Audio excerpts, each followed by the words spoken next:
Assalamualaikum warahmatullahi wabarakatuh. Alhamdulillah, puji syukur kami ucapkan atas segala kenikmatan yang telah Allah berikan kepada kita semua, sehingga kita masih dapat berkomunikasi dan dapat melakukan perkuliahan daring ini tanpa suatu halangan apapun. Yang saya hormati, Bapak Muhammad Syaifuddin MPD selaku dosen pembelajaran akidah akhlak kelas E pada semester 4 ini. Tak lupa pula teman-teman yang saya banggakan.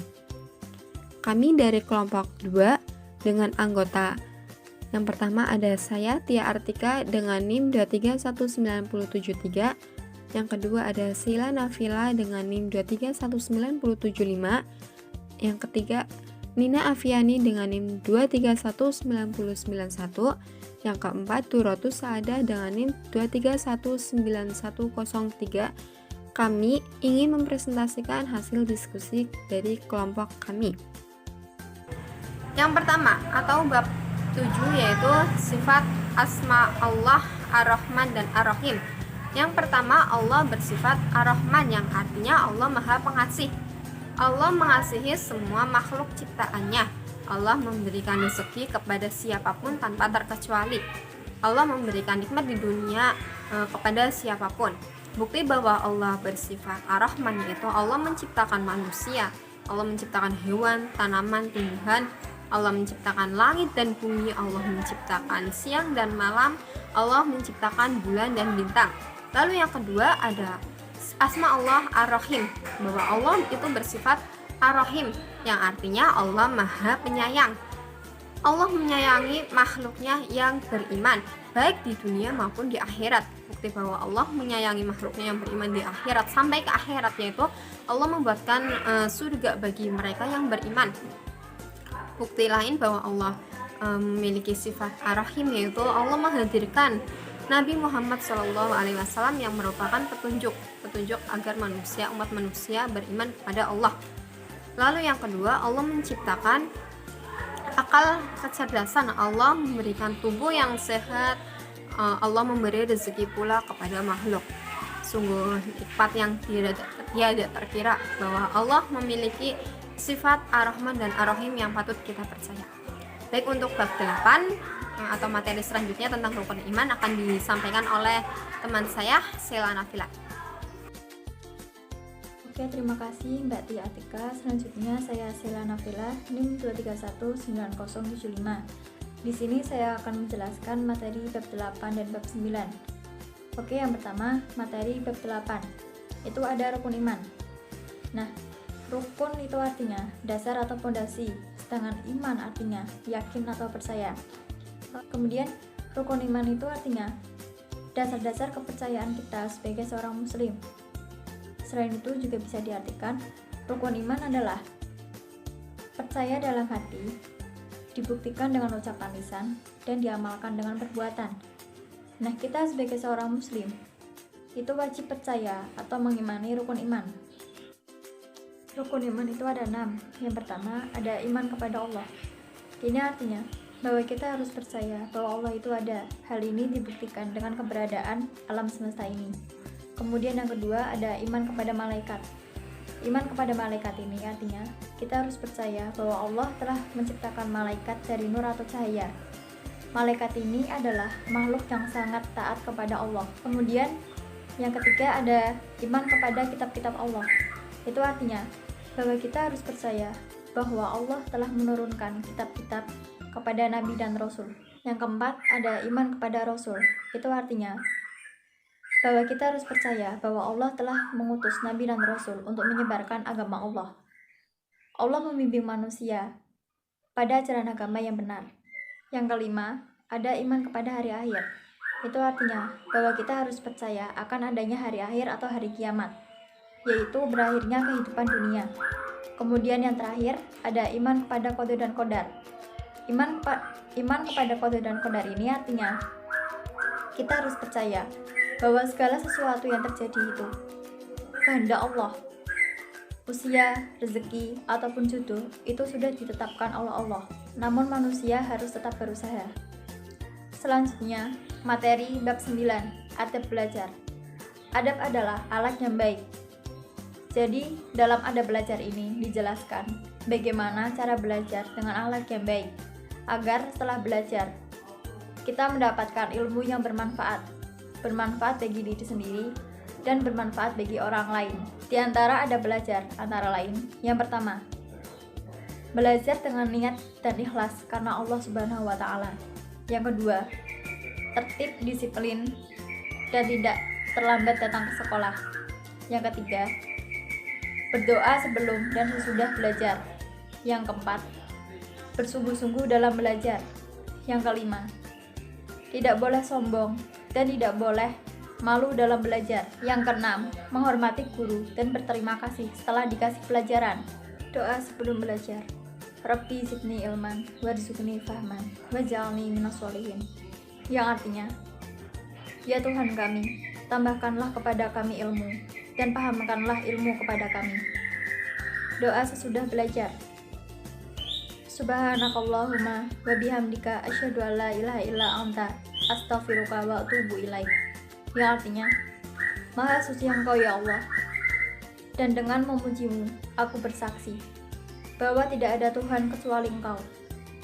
Aku mohon ampun dan bertobat. Itu yang bisa saya sampaikan. Untuk materi selanjutnya akan disampaikan oleh Mbak Nina Afiani. Terima kasih.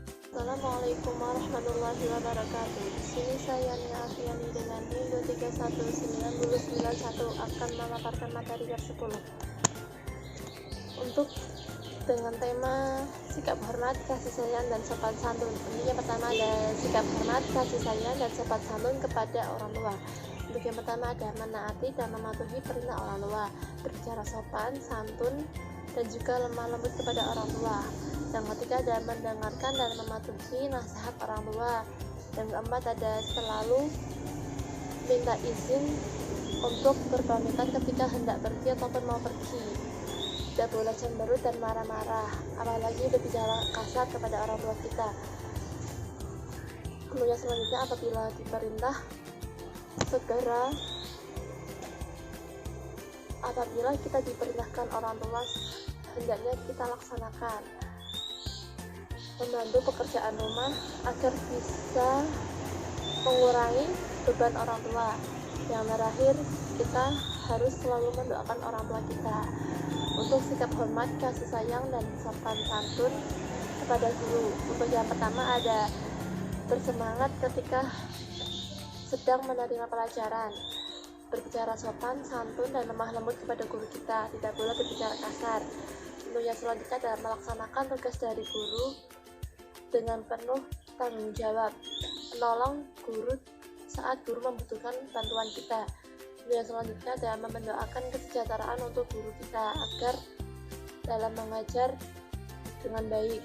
Untuk yang terakhir, tak lupa kita selalu mendoakan guru kita supaya guru kita sehat selalu. Sekian dari saya. Wassalamualaikum warahmatullahi wabarakatuh. Saya Duratus Ada, NIM 2310103 akan menyampaikan materi selanjutnya, yaitu tentang berkata baik, berperilaku jujur, dan berbudaya antri. Yang pertama, berkata baik. Sebagai seorang muslim, kita harus menjaga lisan kita. Kita harus berhati-hati ketika berbicara maupun berkata. Misalnya, berbicara dengan orang tua, kita harus lemah lembut dan sopan. Berbicara dengan guru, kita harus baik dan sopan. Berbicara dengan teman atau siapapun, itu juga harus baik dan sopan. Ada beberapa cara agar kita bisa berkata baik, yaitu yang pertama, berpikir terlebih dahulu sebelum berbicara. Yang kedua, tidak boleh menghina. Yang ketiga, tidak boleh mengejek, menjelek-jelekan. Yang keempat, tidak boleh mengejek.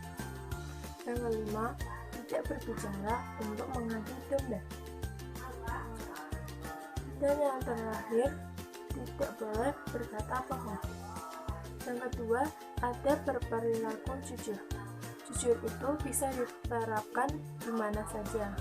Misalnya, yang pertama, jujur di lingkungan keluarga, Contohnya, berkata jujur apabila kita melakukan kesalahan, mengembalikan uang kembalian belanjaan, tidak mengambil uang yang seharusnya dibayarkan, menyampaikan hasil ujian atau ulangan kepada orang tua apa adanya.